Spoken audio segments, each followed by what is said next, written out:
प्रधानमंत्री नरेंद्र मोदी ने ईमानदार टैक्स पेयर्स के लिए एक नए खास प्लेटफॉर्म की शुरुआत की है। इस प्लेटफॉर्म का नाम transparent taxation honouring the honest दिया गया है। इसके तहत 3 सुविधाएं शुरू की गई हैं, जो फेसलेस असेसमेंट, फेसलेस अपील और टैक्स पेयर्स चार्टर हैं। फेसलेस असेसमेंट और टैक्स पेयर्स चार्टर अभी से लागू हो गए हैं, जबकि फेसलेस अपील 25 सितंबर से लागू होगी। पीएम मोदी ने टैक्स पेयर चार्टर को देश की विकास यात्रा में एक बड़ा कदम कहा है। वो बोले कि टैक्स पेयर के अधिकार और कर्तव्यों को संतुलित करने का कदम है। टैक्स पेयर को इस स्तर का सम्मान और सुरक्षा देने वाले बहुत ही कम गिने चुने देश हैं और अब भारत भी उनमें शामिल हो गया है। उन्होंने कहा कि टैक्स पेयर्स की बात पर विश्वास करना होगा।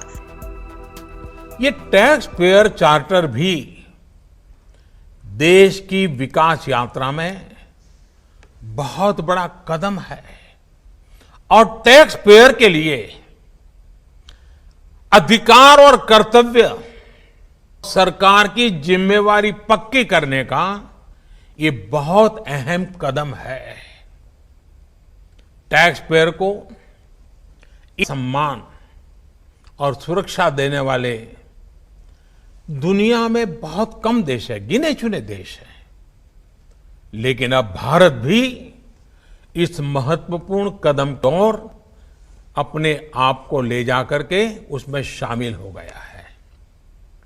अब टैक्स पेयर को उचित, विनम्र और तर्कसंगत व्यवहार का भरोसा दिया गया है।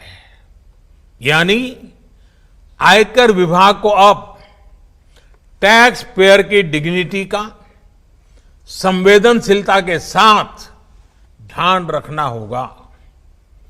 अब टैक्स पेयर की बात पर विश्वास करना होगा। डिपार्टमेंट उसको बिना किसी आधार के ही शक की नजर से नहीं देख सकता। अगर किसी प्रकार का संदेह है भी तो टैक्स पेयर को अब अपील और समीक्षा का भी अधिकार दिया गया है। अगर आसान भाषा में समझें तो ये चार्टर एक तरह का लिस्ट होगा, जिसमें टैक्स पेयर के अधिकार और कर्तव्य के अलावा टैक्स अधिकारियों के लिए भी कुछ निर्देश होंगे, जिसके जरिए करदाताओं और इनकम टैक्स विभाग के बीच विश्वास बढ़ाने की कोशिश की जाएगी। इस चार्टर में टैक्स पेयर्स की परेशानी कम करने और इनकम टैक्स अफसरों की जवाबदेही तय करने की व्यवस्था होगी। इस समय दुनिया के सिर्फ 3 देशों अमेरिका, कनाडा और ऑस्ट्रेलिया में ही ये लागू है।